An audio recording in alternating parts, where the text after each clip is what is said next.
Hello guys, welcome to my channel, Talking Solutions with Queen Lebo Mkhize. Please don't forget to like, to share, and to subscribe to my channel. Especially don't forget to hit on the notification button so that you will be informed on my next and upcoming videos. Guys, like I always say, we are reporting without fear and no favor. And of course, my motto, success, is finding a human need and reaching out to meet that need. Now, of course, I'm a woman who was born and raised up in South Africa. Moreover, I'm a woman who advocates against gender-based violence. For most of you who knows me, I was a spiritual mother to the late Karabo Mokoena.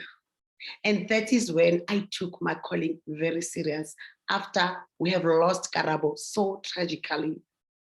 And of course, I must say, you know, as a woman who's been affected by gender-based violence, having lost someone so tragic the way we lost Karabo, I started following on these stories, you understand? So for me, I also, you know, came across the story of this young girl who happened to have been 8 months pregnant, Tshegofatso Pule, whom most of you are already aware of her story. Tshegofatso was 8 months pregnant, and Tshegofatso was found murdered and hanged on a tree in Rodiport, 8 months pregnant. So of course we know that the perpetrators have been arrested, and the guy whom we believe was the mastermind confessed, and he said he was sent by Tshegofatso's baby dad to commit the crime. So this is a case in South Africa that is still ongoing. The guy has also been arrested and he's behind bars as we speak. Of course, this incident happened last year, June 2020. So this year marked 1 year of Tshegofatso. So of course I came across on the news, you know, a tragic, moving memorial that was held at her death site where she was found hanging. And I must say, as a woman, I was deeply touched. I shed tears just looking at how hurt and broken the mother, the aunties, and the family members and the friends of Tshegofatso Pule were.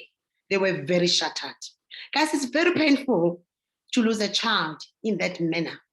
And for me, I always ask myself, what happened to us as a nation, South Africans? What happens to the spirit of Ubuntu? How do you hurt someone who's carrying a life and walk away like nothing happened? Why is it that we are burying young women on a daily basis, if not every hour in this country, that have been hurt and murdered by the people that are supposed to be looking after them, by the people that are supposed to be protecting and loving them? Let's just get straight and share this video with you. Of course, I must say it is very heartbroken and it really moved me and it touched me. And it reminded me, of course, of when we lost Karabo, of when we lost Uyinene, of when we lost so many. The list continues. It doesn't stop. Let's just look at this. You know, coming here, I think Africa already she was gone. Bekangasekho umuntu ongasekho uyasinda.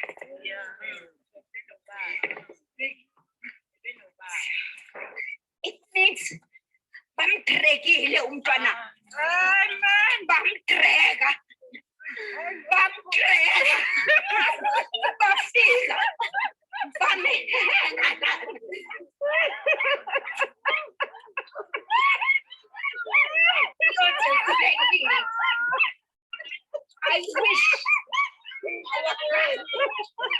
I wish was taken.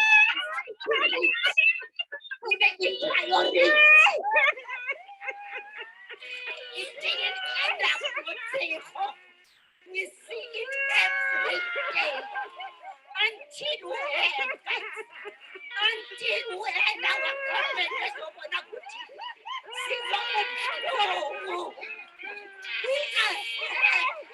This is not enclosure, guys. This is not enclosure. No, it is not.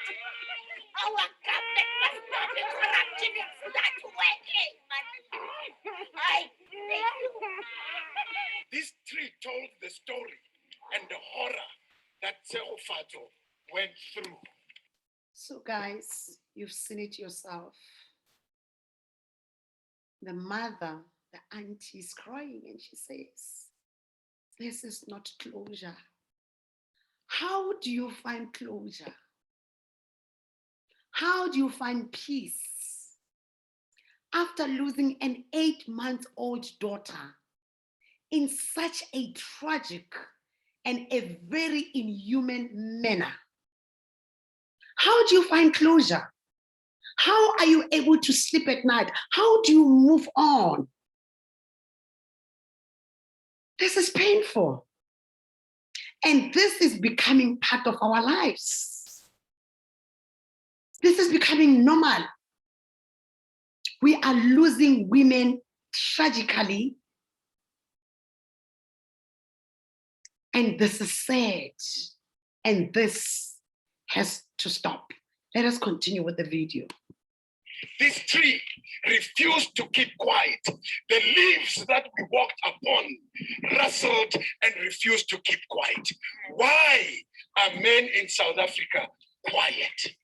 This tree refused to keep quiet. This tree refused to close its eyes. This tree worked like a camera and took pictures of the last moments of Tshegofatso. Now I'm asking myself, as a man who's a friend of the perpetrators, both of them, why are we quiet? Why Ritutsi, if really Chomi, Tashoba, why are we quiet?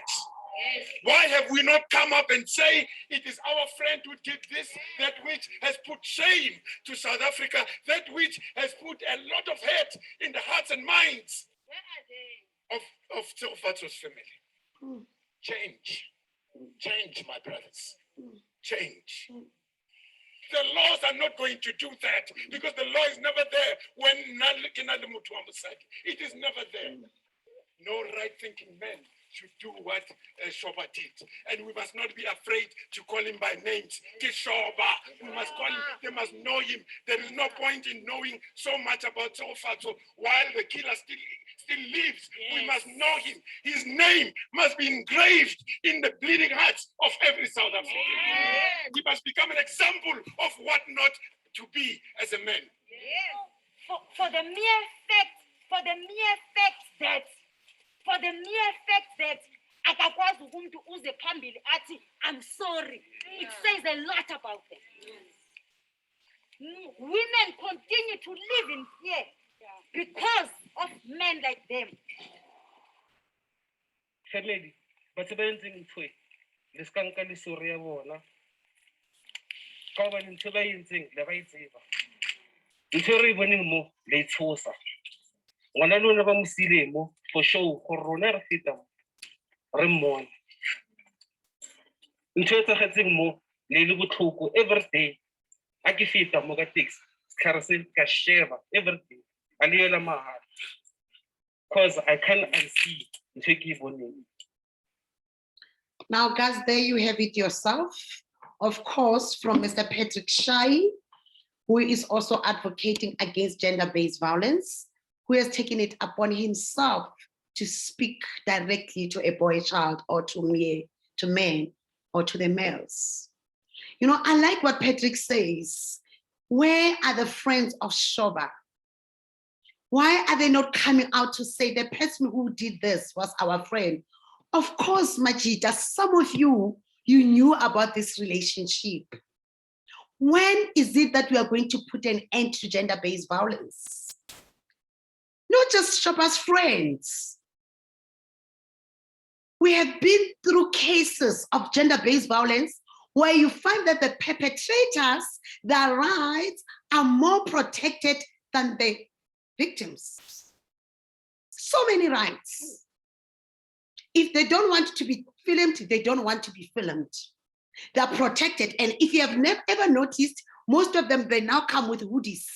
Now with the mask, they cover themselves up. Why is it that we are not taking it upon ourselves to expose this kind of people? Why are we still keeping them? Why are we hiding them? Why are we still concerned about their integrity when they give no concern about anybody's integrity, about lives? Imagine this guy, according to the court hearings, this was the second charge. So we are not talking about 3 murders. If that's what we've been hearing from court is true, after we've had messages, correspondences between the late Tshegofatso Pule and this Shoba guy. So basically, Tshegofatso's crime was to refuse to abort her second baby. My fellow brothers, why do you go and make babies and fear maintenance and fear responsibilities? If you fear responsibilities, why don't you take responsibility and prevention and protect yourself and protect this poor girl instead of taking life? How many lives are now destroyed? Over and above Shoba's friends and family coming out to apologize, I'm still yet to hear from Shoba's wife, whom according to the news, Shoba had to commit this hilarious crime because he was protecting his marriage. As a woman, why don't you stand up? And imagine if he could do that to a fellow woman like you, how much more was he capable to have done it exactly to you? I'm calling on fellow women in South Africa to say, let us stand up. You know, this reminded me of a time when we were going through the case ya Karabo Mokoena. And the mother of Sandile Manzi came out to defend Sandile in court. Upon such exposure, that your baby dad murdered another female, and you are coming out there as a woman, instead of protecting your fellow woman, you are taking and protecting your man. We are not going to win the battle anytime soon. We need to stand up. We need to protect each other. And young women, my advice to you is that before you date, know the person you are dating. Don't be afraid to be single. Instead of running for relationships, running after relationships, work on being. Work on being. Do something with your life. Work on being. With who you are, you will have any kind of man. You will never have to fight to keep a baby, to want to keep a man or whatsoever. Of course, I understand that it's not your fault. You didn't know. But the first baby he aborted, that shows no love, no concern, no commitment. You run for your life. Look at what happened now. 3 lives lost. His own life, Shoba, is destroyed. His marriage is how many people? Who is lying to our young guys? Who's telling them killing these women is the way out? Or who's telling them that sacrificing women, if it's sacrifice, will make you richer or better? It's a lie. At the end of the day, the law will catch up with you. Because everything that is done in dark, in the dark, it's bound to come out to light. How do you reverse it? It's too late. You could have just taken care of your baby and open up to your wife to say, listen, I've made an error. It's my child. And spare the poor girl's life. Look at the grief. Look at the pain you've caused the family. Can we be considerate for once? You did not give life You have no right to take lives, South African men. It is God who gives life, not you. If you are tired, walk away, leave them alone. Stop slaughtering women like cows. Repent. If you're not interested, leave them alone. Stop gender-based violence. Stop killing women.